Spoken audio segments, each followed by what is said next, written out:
Hello, I'm Nate, aka B-Tier Mutineer. I make guides and discussion videos about games I like, and in today's video, I want to admit that I was completely wrong about Kingdom Come Deliverance 2.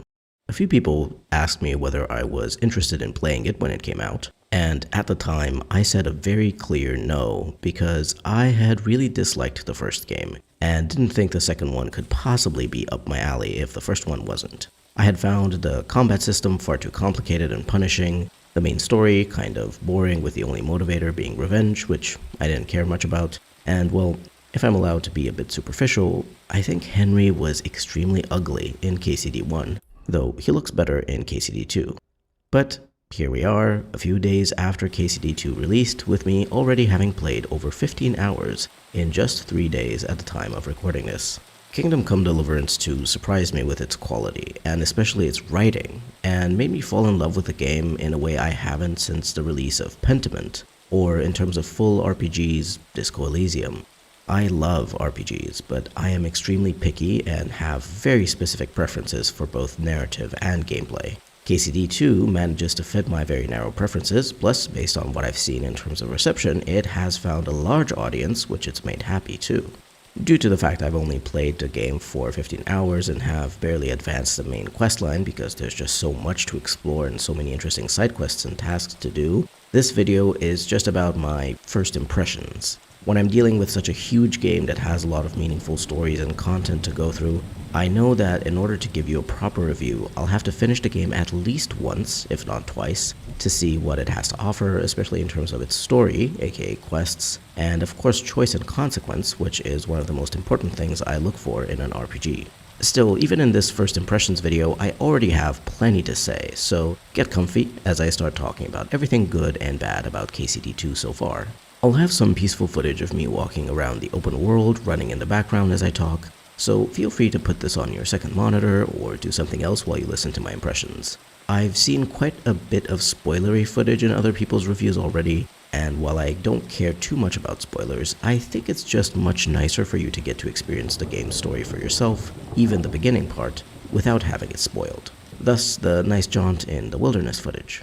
Before we get into it, I want to say a special thank you to my members who help keep this channel running. I'd really appreciate it if you'd consider joining the channel as a member to support me and unlock perks like early access to videos. Joining is very much appreciated but not required. I am always thankful, even if you just take the time to like the video and maybe leave a comment. I want to start with the writing of KCD2 because while the gameplay of the first one put me off first and foremost, I also wasn't really a fan of the story. And the thing is that if I had been sucked in by the story just like I was in KCD2, I would have absolutely tried harder to get through the combat sections, even if that meant I had to search for a mod to help me with that. I won't get into a lot of detail here because I don't want to give spoilers for KCD2, but the original story was just too bland or basic for my taste. Young man coming from a poor background witnesses bad people killing his parents and then wants to get revenge. On the way, he finds out he's secretly the son of a nobleman and he rises above his station. That's just not really the kind of story I'm interested in. I don't even want to read a book about that or watch a movie or show, let alone put in the effort of playing a game to see that kind of story through. No offense to the people who like that kind of story, but I just find that it feels pretty much the same in every setting, unless the setting itself somehow elevates it and makes it feel more special, as would be the case with something like Fable: The Lost Chapters, for example. In contrast, the story setup of KCD2 is already much more interesting to me. You start the game as the bodyguard/advisor of a nobleman instead of a peasant. You start the game with a very clear mission that already has its stakes explained. There is war in Bohemia, and you could possibly bring at least a little bit of peace through your mission. Henry, the protagonist, doesn't start from zero. He knows some things, both in terms of information and skills. While you're a newcomer in the areas the game takes place in, that doesn't mean you're a complete novice, so you don't feel completely lost or like you have to avoid every single possible danger. The actual experience of playing the game is thus much smoother and allows you to engage with the main and side stories with more freedom, which I think is a crucial element of RPGs. And these types of stories, about power and politics, appearances and secret schemes and so on, are much more compelling than the basic hero's journey. More importantly, they allow for deeper exploration of characters, their wants and motivations, their quirks and flaws, Already I can tell you that I am fascinated by the character of Hans Capon, the nobleman you're accompanying, whereas in the first game he didn't feel as well fleshed out. And the thing is, Hans is one of the romance options in the game, and for good reason. There's a tension you can feel between Henry and Hans from the start of the game, and of course that tension can be interpreted in multiple ways based on Henry being a noble bastard, and Hans being a pureblood noble, or based on their previous adventures together in the first game and so on. But it's very clear to me that the narrative designers had a lot more time and resources to be able to add a lot more depth to what was more of a sketch in the first game, and it shows. The narrative of the game is beautifully crafted, from the main storyline to the side quests, and even the little tasks which usually lead you to interesting loot. So far, every single story has been worth pursuing. Everything adds something to the plot, to the world building, or to your sense of immersion. In my full review, I'll make sure to give some specific examples of quests so that you can really appreciate the quality of the writing in this game. But for now, I think it's enough to know that I have been loving every single quest, and even just chatting with NPCs and asking them questions about their way of life and such. I can't speak about choices and consequences quite yet, because I've really only scratched the surface of the game. I've completed a few main quests, really only finishing the prologue, plus 5 side quests. The majority of the 15 hours were spent exploring, as well as dying to bandits and having to reload much earlier saves, multiple times, because of the dumb save system. I'll get to that later. I also don't fully know how some of the quests I've completed would have ended if I had chosen different things in the dialogue or approached them entirely differently. So the choice and consequence section will have to be something I revisit in depth in my full review. From what I've seen, I could have completed the side quest differently and probably gotten some different outcomes, but I'll have to do at least part of a second playthrough to check some of these out for myself to be able to tell you how I feel about the choices you have in the story and whether they feel like they have meaningful enough consequences. What I can say is that under this umbrella of consequences, the NPC reactivity is great. With NPCs reacting to whether you're dirty or bloody, to how you speak to them, they're cross with you if you stole from them or did some other crime. I'm really curious to push at these systems a bit in a later playthrough to see what exactly NPCs react to and what they don't, but overall it feels very well done and adds a lot to the immersion. I do have a couple of complaints when it comes to the writing, but they're overall not taking away that much of my enjoyment. My most important complaint is that your dialogue options are paraphrased. And this has led me multiple times already to choose to say something only to hear Henry say something completely different than what I expected him to say.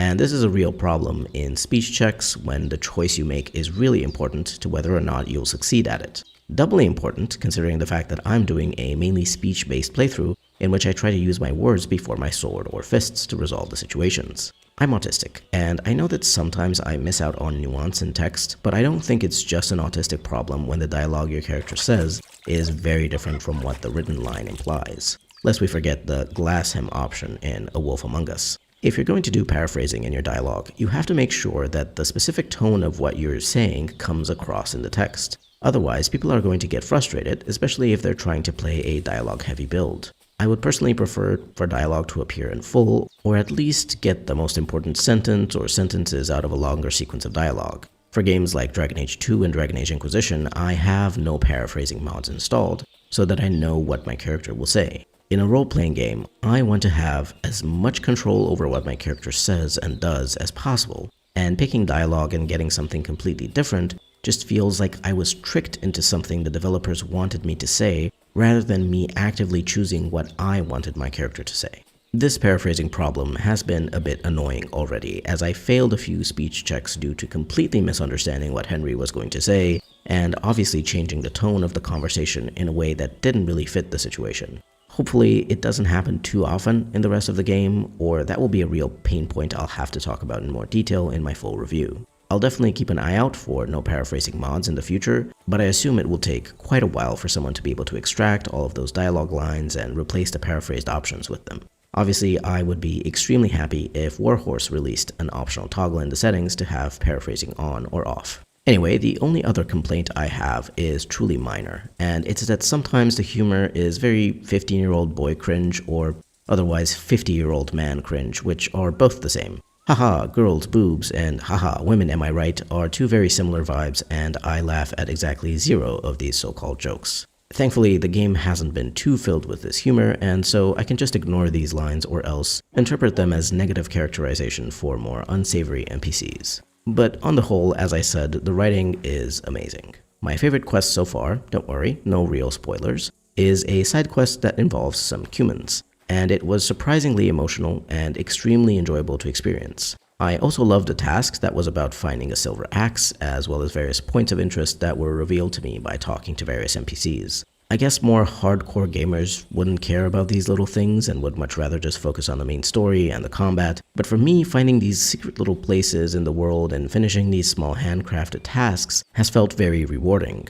I appreciate the way they've been integrated into little tasks in your journal to make them have a bit more meaning and story than just go here and find treasure. There's a backstory or a circumstance that led to that treasure being there, and you also kind of have the choice to leave the loot where you find it. Will you really rob the graves of some unfortunate soldiers for their equipment? For me, the answer in this playthrough was yes, but in another playthrough for another Henry, it wouldn't be the same. Speaking of finding secrets in the world, let's move on to the world and exploration. Generally speaking, I'm not a fan of huge open worlds because they tend to be very empty or repetitive. I'm looking at you, Skyrim caves and Draugr tombs. But in KCD 2, it's just such a joy to explore, to discover new towns and especially the little points of interest, whether you get them from an NPC or find them yourself. I can feel that the world was crafted with love and care, and so of course it's wonderful to explore it. But one of the things that makes exploration more enjoyable is something that I haven't heard anyone else talking about, which is Henry's brisk walking speed. I want to praise the devs for finding just the right speed for Henry's fast walk, because I actually very rarely feel the need to hold shift to run. I mostly run if I want to run away from an enemy who's attacking me, or else if I think it's in character for Henry to run towards a particular quest objective if something feels urgent. Walking has a fast enough pace that I feel like my character is making good progress, while also being able to move slowly enough to enjoy the scenery. Another thing I want to highlight as part of the world and exploration is the fact that as an East European, I often thought to myself, I've seen something like that before, when I went into a village and saw a particular style of fence or carts, outhouses, and even proper houses. I visited rural areas in Romania that still have a lot of that old look to them. I've seen people in horse-drawn carts, although with rubber tires even in cities. If you're from one of these poorer European countries like I am, you've very likely seen these kinds of things before too, and might enjoy seeing them in-game. It certainly made me feel a lot more comfortable and immersed to see these familiar things. It's the little details that count and make the difference between a decent world and a great one. And Warhorse didn't skimp on the little details, not just in the game's explorable world, but everywhere else too. Speaking of details, I really love the detailed and complex equipment system, where you have all sorts of layers of clothing and armor, and different bonuses to your stats based on what you're wearing. Your visible layers of clothing and equipment contribute to your charisma. Your equipment has properties that relate to stealth, such as how visible you are, how conspicuous, and how much noise you make when you move. Your equipment gets dirty or bloody, and you yourself become dirty or stinky, and need to be cleaned. All of these things may seem too complicated or perhaps tedious to have to deal with, but I think they work really well to add to the immersion, as well as giving the player choices on how they want to interact with the world around them. If you don't care much about solving things by talking, you mostly don't need to worry about fancy clothes, and so you can focus on getting the best clothes to fight or sneak in. If you're a fighter, you may also want to choose between certain types of armor and weaponry based on your playstyle. Do you want to be more agile? If so, you'll need lighter armor so you can move around more easily and dodge attacks. Do you want to be able to tank hits? Then heavier armor is what you're looking for, but know that it will slow you down, and unless you're particularly good at blocking and have higher fighting skills, you might just be too slow to be able to fight properly. If you're more of an assassin type, you want dark and quiet clothes, plus of course a dagger in your hand. If you want to be able to persuade others, you'll have to get clothes that have a good charisma bonus, although speech checks are also dependent on the type of persuasion you want to employ. Are you speaking as a scholar, as someone with noble bearing, or as an intimidating fighter? I love how all of these systems come together to make things like combat, stealth, and speech feel more interesting than just higher number equals higher chance to succeed. There's a lot of different factors that go into your choice of equipment, and that adds a lot to the RPG-ness of the game. And of course, we can't talk about an RPG without talking about its progression system. As part of this first impressions video, I can't go into a lot of depth about this because my Henry is just level 10 and the level cap is 30.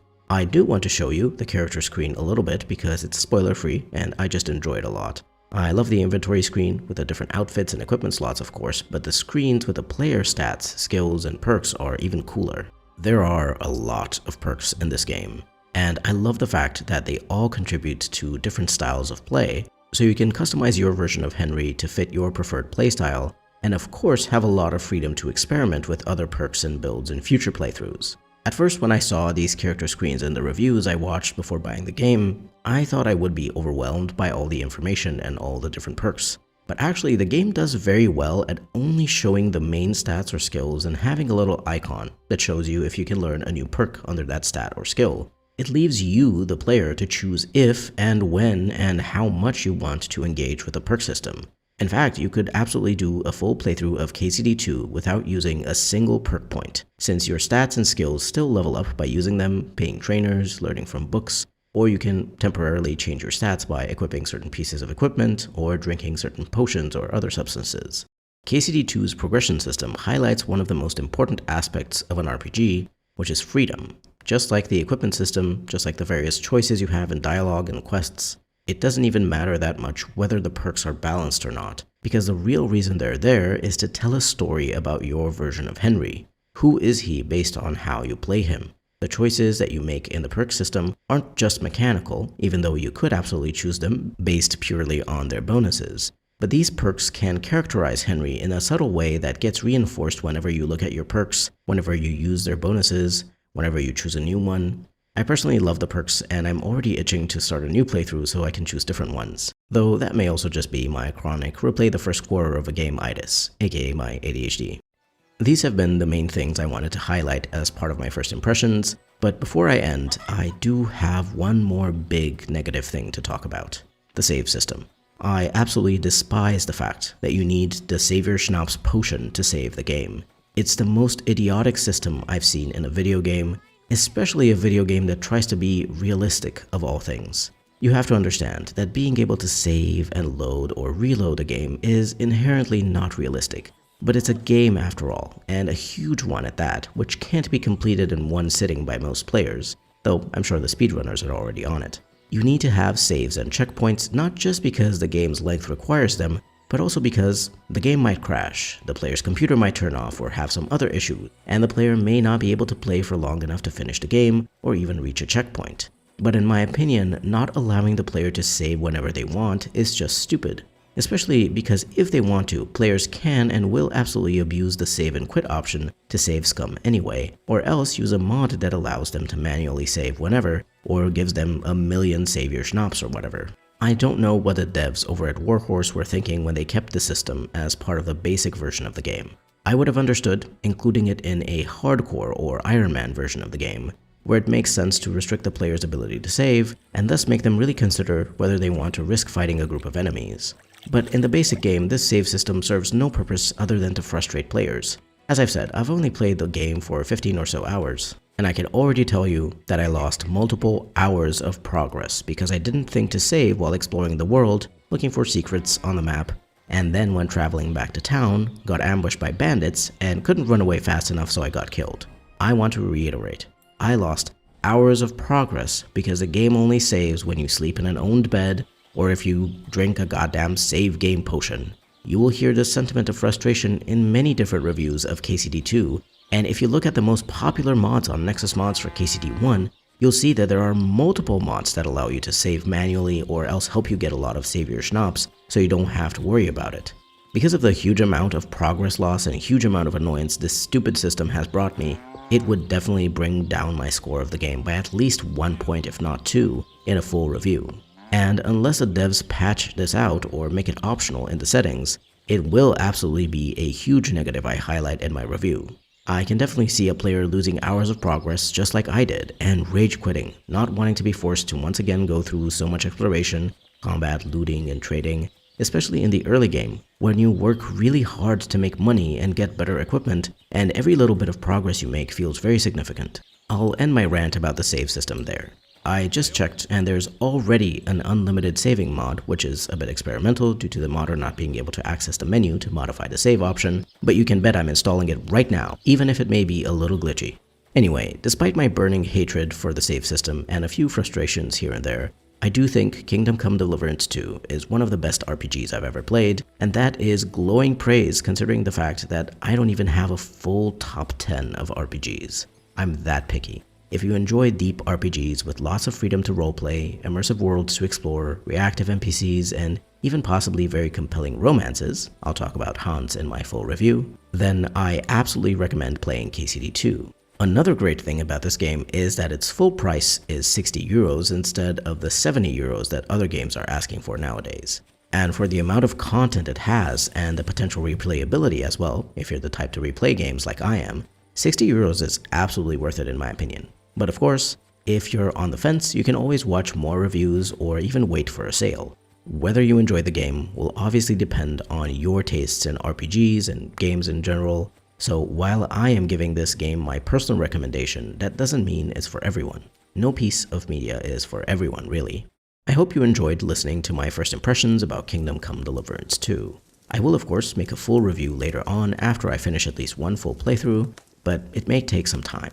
As always, if you're looking forward to more videos about RPGs and other games I like, such as the full review of KCD2, do remember to subscribe and leave a like and comment while you're at it too. They really help. This has been B-Tier Mutineer. Thank you very much for watching, and I'll see you next time.